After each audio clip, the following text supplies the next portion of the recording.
Assalamualaikum warahmatullahi wabarakatuh. Perkenalkan, nama saya Rian Aji Saputro. Saya dari Prodi Budidaya Perairan dengan NIM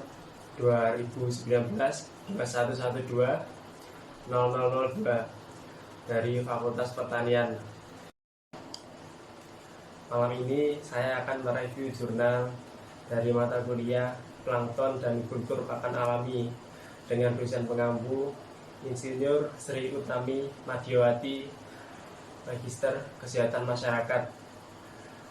Untuk judul jurnalnya yaitu Identifikasi dan Kelimpahan Plankton pada Budidaya Ikan Air Tawar Ramah Lingkungan, dikutip dari Maria Agustini dan Bu Sri Utami Madiawati dari Universitas Dr. Sutomo Surabaya. Plankton merupakan organisme yang hidup, melayang atau mengapung di dalam air. Kemampuan geraknya, kalaupun ada, sangat terbatas hingga organisme tersebut selalu terbawa arus. Menurut ukurannya, plankton dibagi ke dalam beberapa kelompok, yaitu mikroplankton atau ukurannya lebih besar dari 1 mm, mikroplankton yang ukurannya 0,06 sampai 1 mm, dan nanoplankton yang kurang dari 0,06 mm, meliputi beberapa jenis fitoplankton. Kelimpahan fitoplankton di suatu perairan dapat dipengaruhi oleh beberapa parameter dan karakteristik fisiologisnya. Komposisi dan kelimpahan fitoplankton akan berubah pada berbagai tingkatan sebagai respon terhadap perubahan kondisi lingkungan baik fisik maupun non-fisik. Faktor-faktor yang mempengaruhi kelimpahan dan dominansi fitoplankton adalah sebagai berikut. Yang pertama adalah cahaya. Cahaya digunakan oleh fitoplankton untuk proses fotosintesis. Laju fotosintesis akan tinggi bila intensitas cahaya tinggi dan menurun bila intensitas cahaya berkurang. Faktor yang kedua adalah nutrien. Nutrien sangat dibutuhkan untuk pertumbuhan fitoplankton. Keberadaan fitoplankton berkaitan erat dengan nutrien yang tersedia, terutama karbon, nitrogen, fosfor, kalium, serta silika untuk kelompok diatom. Untuk faktor yang ketiga adalah grazing zooplankton. Fitoplankton adalah sumber pakan alami bagi zooplankton. Dalam suatu ekosistem yang stabil, biasanya fitoplankton tersedia dalam jumlah yang melimpah dibandingkan dengan zooplankton. Sehingga apabila terjadi grazing oleh zooplankton, maka keseimbangan ekosistem tetap terkendali. Selanjutnya, kita akan membahas tentang lahan budidaya ramah lingkungan. Lahan budidaya ramah lingkungan menurut dan di Baliau dan Siri Tokuwinas dalam jurnalnya tahun 2002 diawali oleh kegiatan persiapan lahan, di mana pada awal tahap setiap pemeliharaan dan persiapan serta benar-benar mencapai kondisi lahan yang optimum. Untuk yang kedua yaitu persiapan air dari penampungan dimompa dan dipupuk agar terjadi blooming plankton yang diharapkan. Dalam kondisi air selalu diaerasi. Hal ini dilakukan paling sedikit 3-5 hari sebelum ikan ditebar. Untuk kegiatan yang ketiga yaitu persiapan benih. Persiapan benih yang sehat dan aklimatasi ikan atau penyesuaian kondisi kualitas air dengan lahan budidaya yang akan ditebari ikan. Untuk kegiatan yang kelima, perlu dilakukannya monitoring secara teratur terhadap kualitas air, pemberian pakan, untuk kelangsungan hidup ikan, dan dilakukan pencatatan data sebagai dasar bagi pengelolaan kualitas air maupun perlakuan lainnya untuk mempertahankan kondisi kolam. Selanjutnya, kegiatan yang keenam yaitu dilakukan pengaturan air dari sumber air terdekat. Perlu didiamkan terlebih dahulu selama 24 jam di bak penampungan sebelum dipompa ke dalam kolam. Nah, itu tadi untuk kegiatannya. Penelitian ini dilakukan di Laboratorium Ilmu Perairan Fakultas Pertanian Jurusan Perikanan Universitas Dr. Sutomo Surabaya. Untuk alat dan bahannya yaitu yang pertama adalah seksi disk, termometer, balok ukur, botol oksigen, pipet tetes, Erlenmeyer, botol plankton, jaring plankton, cover glass, mikroskop, gelas ukur, tabung reaksi, counting chamber, ember bervolume 3 liter, metode literasi Winkler, dan pH paper. Untuk metode yang digunakan pada kali ini adalah metode eksperimental, yaitu adalah metode yang menggunakan teknik pengumpulan data yang dilakukan dengan cara observasi langsung terhadap gejala objek yang diteliti. Selanjutnya kita masuk ke pengambilan sampel. Pengambilan sampel dilakukan pada saat jam 11 siang dengan kondisi cuaca mendung.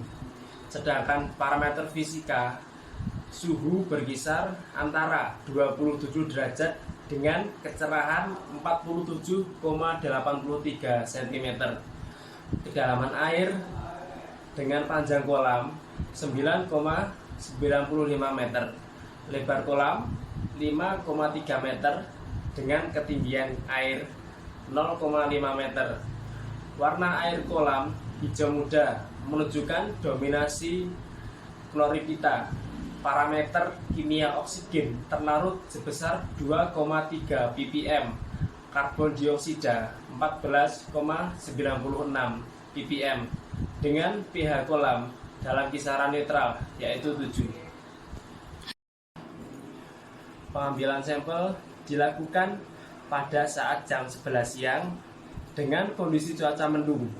Sedangkan parameter fisika suhu menunjukkan 27 derajat Celcius dengan kecerahan 47,83 cm. Kedalaman air dengan panjang kolam yaitu 9,95 meter, lebar kolam 5,3 meter dengan ketinggian air 0,5 meter. Warna air kolam hijau muda menunjukkan didominasi jenis chlorophyta. Parameter kimia oksigen terlarut sebesar 2,13 ppm, karbon dioksida sebesar 14,96 ppm dengan pH kolam yaitu 7.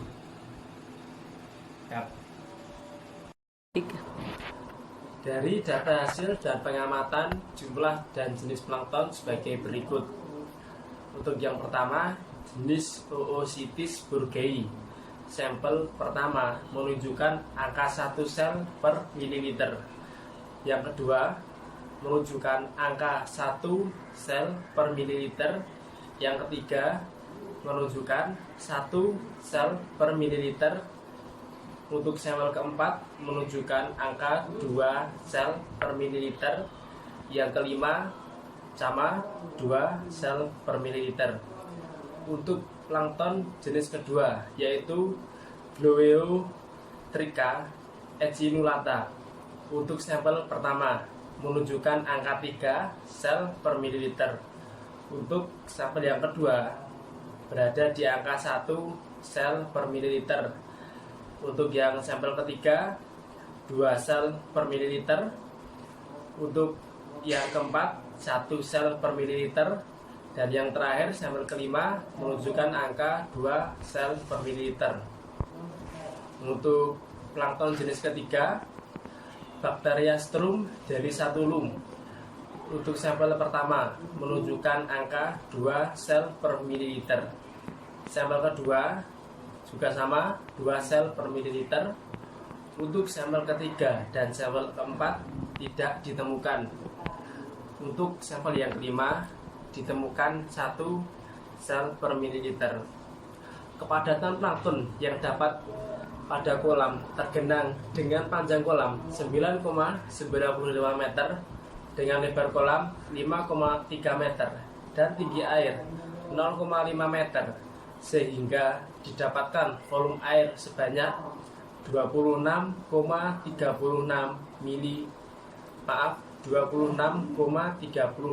meter kubik.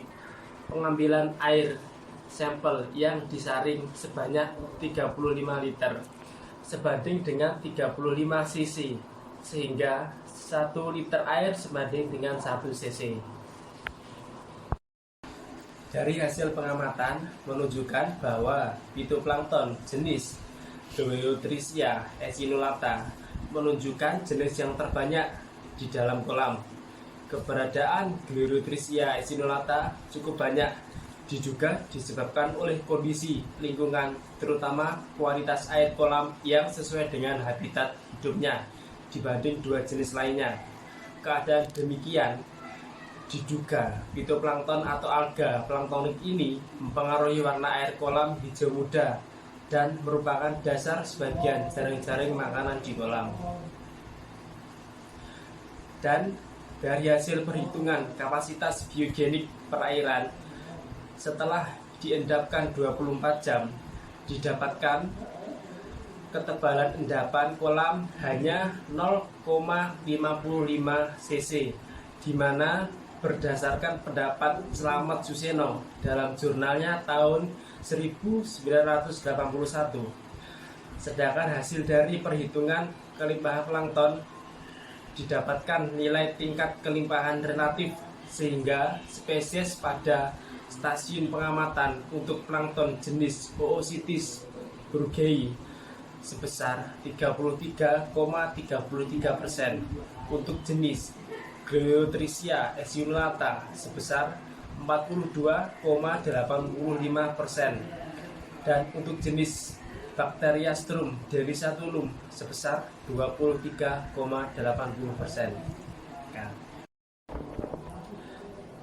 Dari hasil penelitian dapat kita simpulkan bahwa warna air kolam hijau muda menunjukkan dominasi kloropita.